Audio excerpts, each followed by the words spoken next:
Hey guys, welcome back to my channel. So today I am going to be making oats rava dosa with some yummy delicious onion chutney. So let's get started. Now here I have about 1 cup of oats. I'll be listing down all the ingredients on the screen so it's easier for you to understand the measurements. I have mixed it all up because we are going to grind it in the blender. Now here I have a mix of some green chilies, some coconut, some cumin seeds, and then I have about 1 small onion which is roughly chopped. Now take the oats and suji mix and add it to the blender and make it into a fine dry powder.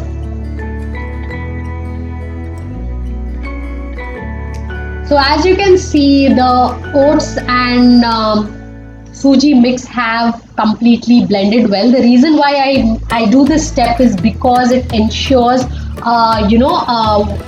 mixing up of the flour and oats very well. So your oats dosa will be very smooth. Now I am adding about 1/4 cup of curd. That is to give a little bit of sourness because it's not a fermented batter and you need some kind of sourness in your dosas. Now take a whisk or a spatula, whatever you have, and whisk it very well. There shouldn't be any lumps. You can add salt at this stage and mix it up. I try my best to provide easy, simple recipes for working women, for women who do not have a lot of time to cook, and in their house there's a lot of demand cook new food every day. So these recipes are for those Wonder Women who strive hard to cook yummy delicious food but are lacking time. So this is for you especially. So if you haven't subscribed to my channel, go ahead and subscribe, hit the bell icon to get amazing updates on my content. As you can see, the consistency of the batter is like rava dosa. It's pretty watery.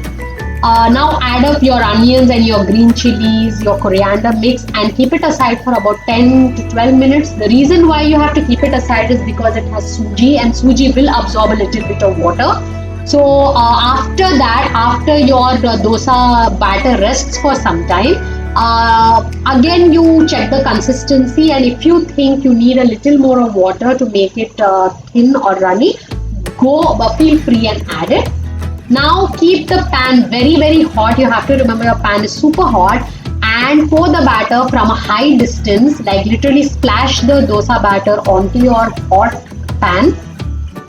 Do not add any oil, any ghee at this stage. Wait till the ends become a little crisp. As you can see, the ends have become crispy, and I'm able to cut it with my with my spatula. That's the indication that you need to add oil. Now you have to be a little generous with the oil in rava dosa, otherwise the dosa tends to become very dry and papad-like, which you don't want to eat. Now, if you don't like very crispy dosas, you can reduce the quantity of suji and rice flour.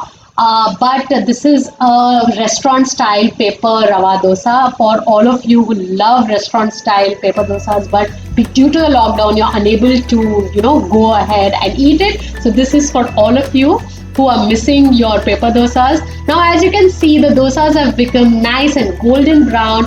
Now this is the time you can flip your dosa, turn your dosa and serve it on a plate right away. Now the dosa is done, and for this dosa I'm going to make an amazing onion and coconut chutney. So here I have about 1 size roughly chopped big onion, and I have 1 small bowl of grated coconut. If you have ready-made grated coconut also, you can go ahead and use it.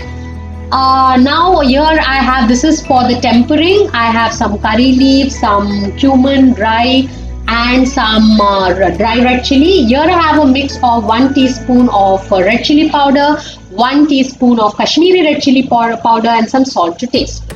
Now what you have to do is, first you need to take your khopra, that is your coconut, and you need to blend your coconut into a fine powder with the red mirchi powder, with the red chili powder. This step, you do not add onions at this point, because if you add everything together, your mirchi will not blend well, and your onions, and it won't blend well and won't give a good taste. So first take your coconut chutney, your coconut and the mirchi, and blend it into a fine powder just like this.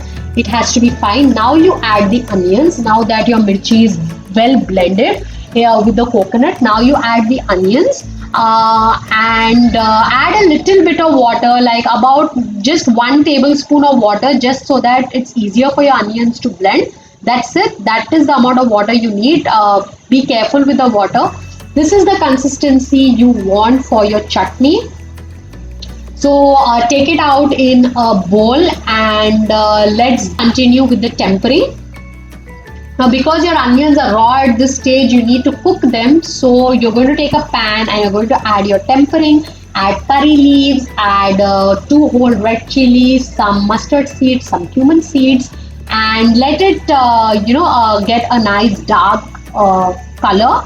After color, that's when you'll add your chutney, and you are going to cook it until your chutney starts to stick to the pan. So once your chutney starts sticking to the pan, that is the indication that your chutney is done and it's ready to serve. Mix it very well. I forgot to tell you that you need to add about 1 tablespoon to 2 tablespoons of oil. It depends. It's your wish how much oil you want to add in the chutney. But I would say about 1 heaped tablespoon of oil will be good enough. As you can see, the chutney is sticking to the pan. Now it's done and it's ready to serve. So take it out in a bowl. Try this combination, guys. I'm telling you, it's going to be so yummy and it's going to be a hit in your house, and you are going to love me a little more for this recipe. So I hope you like this video. Do like, share, subscribe. See you again tomorrow. Enjoy the